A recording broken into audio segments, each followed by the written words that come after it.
Chapter 5. My nagging got the better of Jem eventually, as I knew it would, and to my relief. We slowed down the game for a while.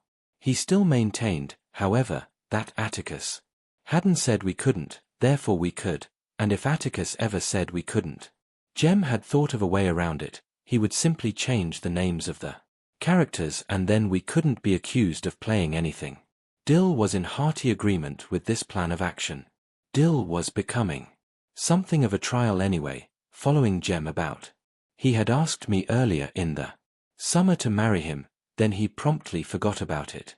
He staked me out, marked as his property, said I was the only girl he would ever love, then he neglected me. I beat him up twice but it did no good, he only grew closer to Jem. They spent days together in the treehouse plotting and planning, calling me only when they needed a third party. But I kept aloof from their more foolhardy schemes for a while, and on pain of being called a girl, I spent most of the remaining twilights that summer sitting with Miss Maudie Atkinson on her front porch. Jem and I had always enjoyed the free run of Miss Maudie's yard if we kept out of her azaleas, but our contact with her was not clearly defined. Until Jem and Dill excluded me from their plans, she was only another lady in the neighborhood, but a relatively benign presence.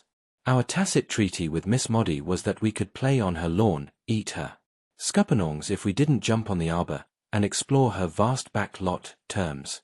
So generous we seldom spoke to her, so careful were we to preserve the delicate balance of our relationship, but Jem and Dill drove me closer to her with their behavior. Miss Maudie hated her house. Time spent indoors was time wasted. She was a widow, a chameleon lady who worked in her flower beds in an old straw hat and men's coveralls, but after her 5 o'clock bath she would appear on the porch and reign over the street in magisterial beauty. She loved everything that grew in God's earth, even the weeds. With one exception. If she found a blade of nut grass in her yard it was like the Second Battle of the Mon. She swooped down upon it with a tin tub and subjected it to blasts from beneath with a poisonous substance she said was so powerful it'd kill us all if we didn't stand out of the way. Why can't you just pull it up? I asked, after witnessing a prolonged campaign against a blade not 3 inches high. Pull it up, child, pull it up. She picked up the limp sprout and squeezed her thumb up its tiny stalk. Microscopic grains oozed out. Why, one sprig of nut grass can ruin a whole yard. Look here. When it comes fall this dries up and the wind blows it all over Macomb County. Miss Maudie's face likened such an occurrence unto an Old Testament pestilence. Her speech was crisp for a Macomb County inhabitant. She called us by all our names, and when she grinned she revealed 2-minute gold prongs clipped to her eye teeth. When I admired them and hoped I would have some eventually, she said, "Look here." With a click of her tongue she thrust out her bridgework, a gesture of cordiality that cemented our friendship.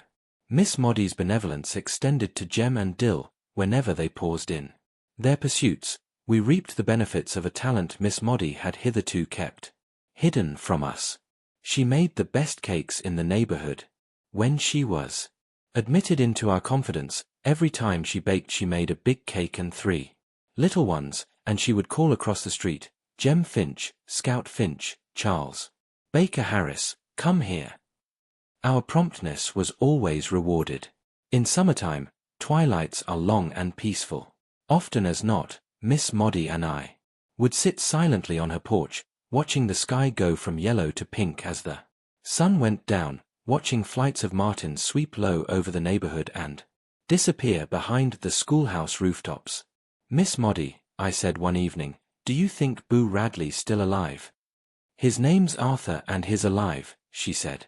She was rocking slowly in her big oak chair. "Do you smell my mimosa? It's like angel's breath this evening." "Yes, some." "How do you know?" "Know what, child?" "That Mr. Arthur's still alive." What a morbid question. But I suppose it's a morbid subject. I know he's alive. Jean-Louise, because I haven't seen him carried out yet. Maybe he died and they stuffed him up the chimney. Where did you get such a notion? That's what Jem said he thought they did. SSSSS. He gets more like Jack Finch every day. Miss Moddy had known Uncle Jack Finch, Atticus's brother, since they were children. Nearly the same age, they had grown up together at Finch's Landing. Miss Moddy was the daughter of a neighboring landowner, Dr. Frank Buford. Dr. Buford's profession was medicine and his obsession was anything that grew in the ground, so he stayed poor. Uncle Jack Finch confined his passion for digging to his window boxes in Nashville and stayed rich. We saw Uncle Jack every Christmas, and every Christmas he yelled across the street for Miss Moddy to come marry him. Miss Moddy would yell back, "Call a little louder, Jack Finch. And they'll hear you at the post office, I haven't heard you yet." Jem and I thought, this a strange way to ask for a lady's hand in marriage, but then Uncle Jack was rather strange. He said he was trying to get Miss Moddy's goat, that he had been trying unsuccessfully for 40 years, that he was the last person in the world Miss Moddy would think about marrying but the first person she thought about teasing. And the best defense to her was spirited offense, all of which we understood clearly. "Arthur Radley just stays in the house, that's all," said Miss Moddy. "Wouldn't you stay in the house if you didn't want to come out?" "Yes, but I'd want to come out." "Why doesn't he?" Miss Moddy's eyes narrowed. "You know that story as well as I do." "I never heard why, though. Nobody ever told me why." Miss Moddy settled her bridgework. "You know old Mr. Radley was a foot-washing Baptist dash. That's what you are, ain't it?" "My shell's not that hard, child. I'm just a Baptist."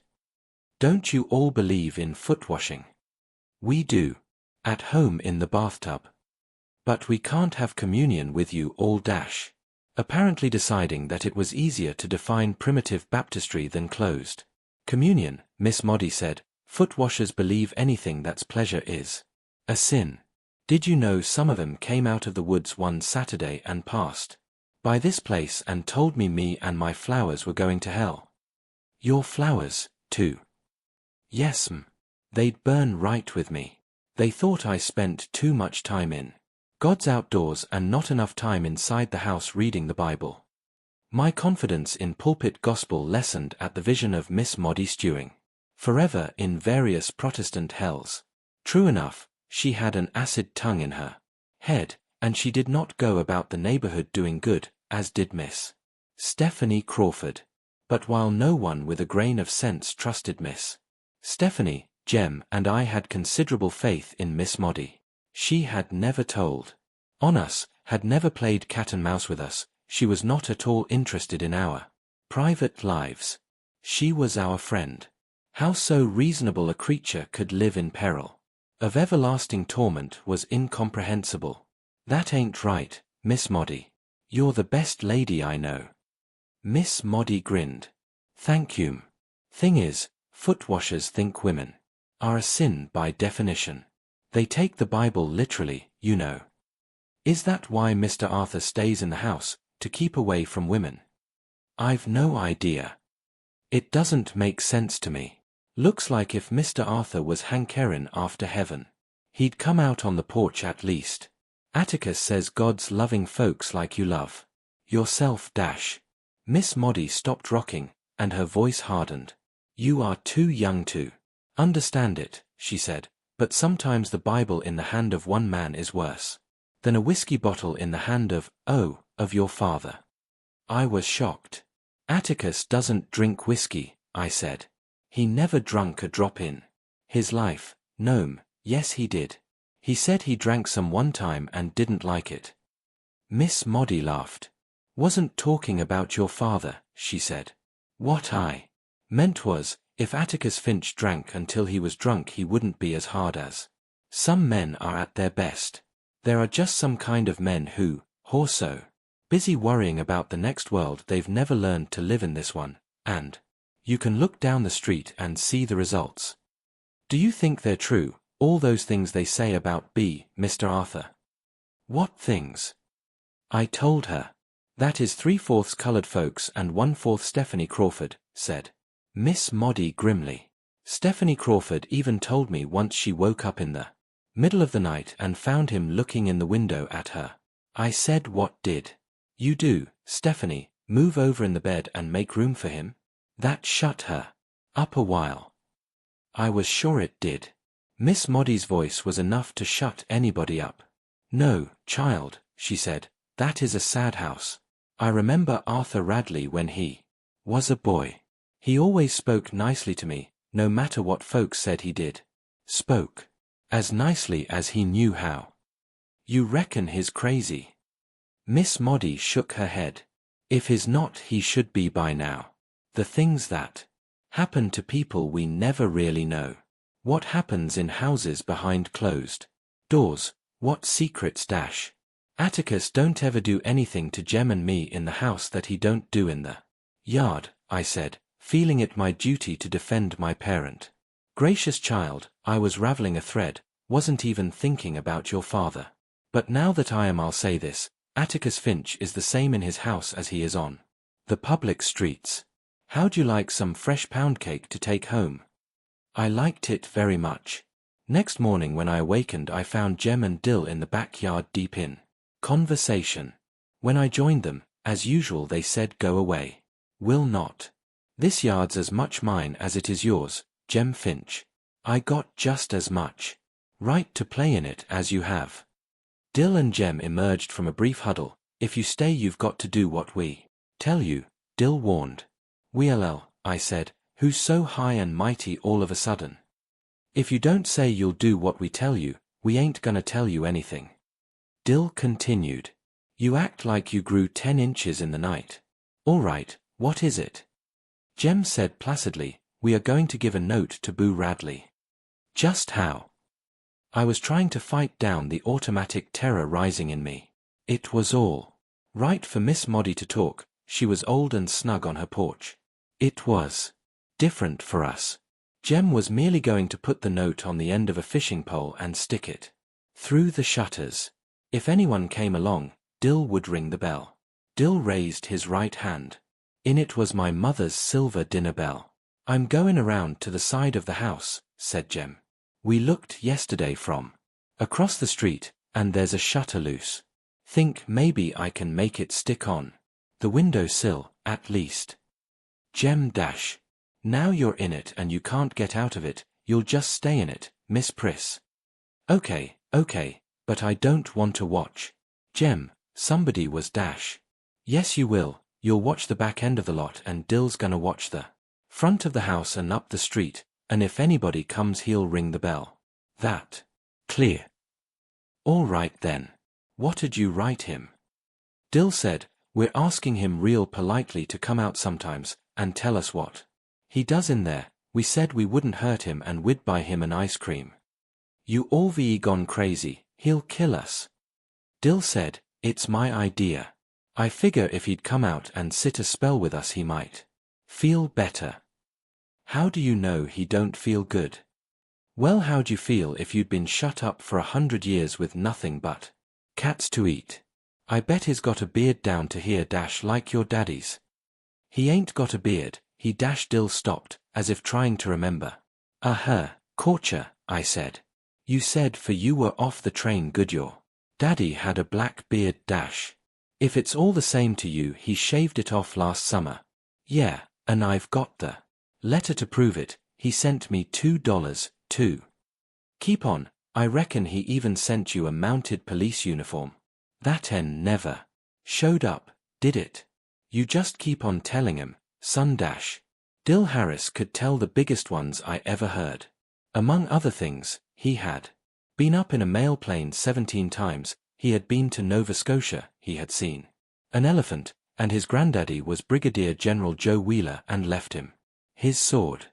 "You all hush," said Jem.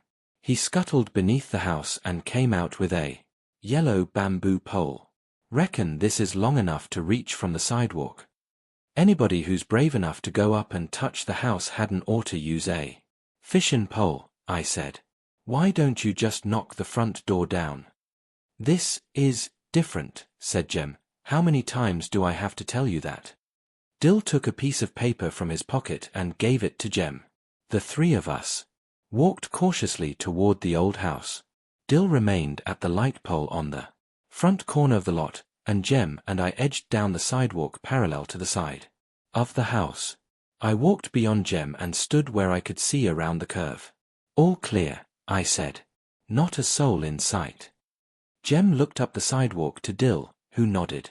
Jem attached the note to the end of the fishing pole, let the pole out across the yard and pushed it toward the window he had selected. The pole lacked several inches of being long enough, and Jem leaned over as far as he could. I watched him making jabbing motions for so long, I abandoned my post and went to him. "Can't get it off the pole," he muttered, "or if I got it off I can't make it stay." "Gun. Back down the street, Scout." I returned and gazed around the curve at the empty road. Occasionally I looked back at Jem, who was patiently trying to place the note on the windowsill. It would flutter to the ground and Jem would jab it up, until I thought if Boo Radley ever received it he wouldn't be able to read it. I was looking down the street when the dinner bell rang. Shoulder up, I reeled around to face Boo Radley and his bloody fangs. Instead, I saw Dill ringing the bell with all his might in Atticus's face. Jem looked so awful I didn't have the heart to tell him I told him so. He trudged along, dragging the pole behind him on the sidewalk. Atticus said, "Stop ringing that bell." Dill grabbed the clapper. In the silence that followed, I wished he'd start ringing it again. Atticus pushed his hat to the back of his head and put his hands on his hips. "Jem," he said, "what were you doing?" "Nothing, sir." "I don't want any of that. Tell me." We were just trying to give something to Mr. Radley." "What were you trying to give him?" "Just a letter." "Let me see it." Jem held out a filthy piece of paper. Atticus took it and tried to read it. "Why do you want Mr. Radley to come out?" Dill said, "We thought he might enjoy us," and dried up when Atticus looked at him. "Son," he said to Jem, "I'm going to tell you something and tell you one time. Stop tormenting that man. That goes for the other two of you. What Mr. Radley did was his own business. If he wanted to come out, he would. If he wanted to stay inside his own house he had the right to stay inside free from the attentions of inquisitive children, which was a mild term for the likes of us. How would we like it if Atticus barged in on us without knocking, when we were in our rooms at night? We were, in effect, doing the same thing to Mr. Radley. What Mr. Radley did might seem peculiar to us, but it did not seem peculiar to him. Furthermore, had it never occurred to us that the civil way to communicate with another being was by the front door instead of a side window? Lastly, we were to stay away from that house until we were invited there. We were not to play an asinine game he had seen us playing or make fun of anybody on this street or in this town. We weren't making fun of him, we weren't laughing at him, said Jem. We were just dash. So that was what you were doing, wasn't it? Making fun of him? No, said Atticus, putting his life's history on display for the edification of the neighborhood. Jem seemed to swell a little. I didn't say we were doing that, I didn't say it. Atticus grinned dryly. You just told me, he said. You stop this nonsense right now, every one of you. Jem gaped at him. You want to be a lawyer, don't you? Our father's mouth was suspiciously firm, as if he were trying to hold it in line. Jem decided there was no point in quibbling, and was silent. When Atticus went inside the house to retrieve a file he had forgotten to take to work that morning, Jem finally realized that he had been done in by the oldest lawyer's trick on record. He waited a respectful distance from the front steps, watched Atticus leave the house and walk toward town. When Atticus was out of earshot, Jem yelled after him, I thought I wanted to be a lawyer, but I ain't so sure now.